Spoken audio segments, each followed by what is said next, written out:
দুই লোকসভা সমষ্টির সর্বভারতীয় সংযুক্ত গণতান্ত্রিক মোর্চার মনোনীত প্রার্থী চতুর্থবারের জন্য আমাদের দিল্লির মসজিদে পাঠানোর জন্য যে হযরত মাওলানা বদরুদ্দিন আজমল সাহেব উনি আজকে আমাদের সামনে আসেন।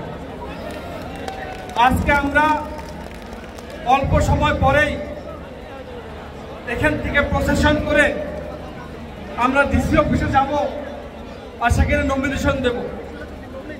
আমরা বুঝতেছি প্রচন্ড রোদ, পাশের দিকে ফোন করতেছে, অসংখ্য মানুষ রাস্তায়, অজস্র মানুষ ধুবড়ি ডিসি অফিসের পাশে, তাদেরকে প্রচন্ড রোদে জায়গা দিতে পারিনি।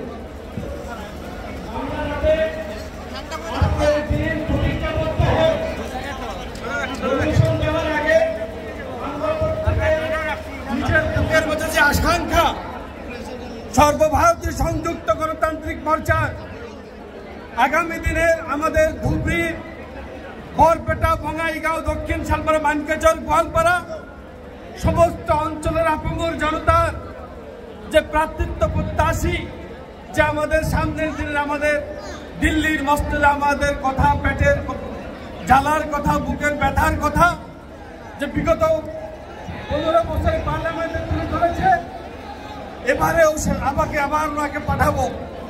তাই এবারে নির্বাচন অত্যন্ত গুরুত্বপূর্ণ নির্বাচন।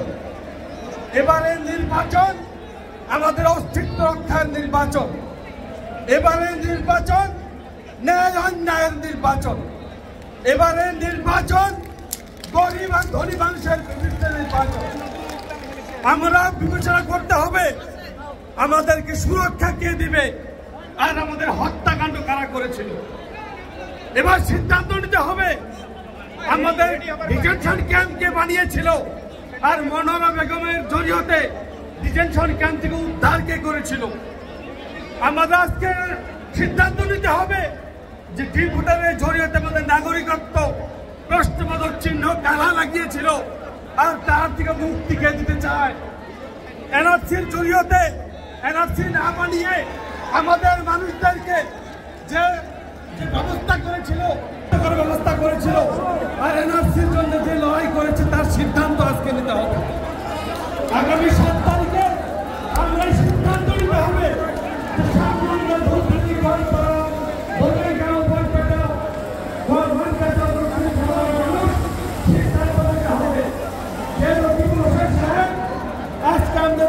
এসেছে।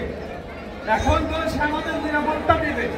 যখন মন্ত্রী ছিল তখন তরঙ্গী হয়েছে, তখন বরপেটা হয়েছে, তখন বঙ্গাইগাঁও হয়েছে, তখন খড়গপুর হয়েছে, তখন লক্ষ্মীপুর ঘটনা হয়েছে, তখন হাটচিংবাড়ির হত্যাকাণ্ড হয়েছে।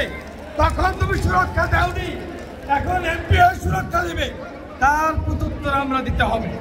তাই আজকে বক্তব্য লম্বা নয়, আমরা মনে মনে একটা সিদ্ধান্ত আজকে নিতে হবে যে হযরত মাওলানা বদরুদ্দিন আজমল সাহেবের পক্ষে আমরা আছি। তো ভাই, সবাই আছি তো?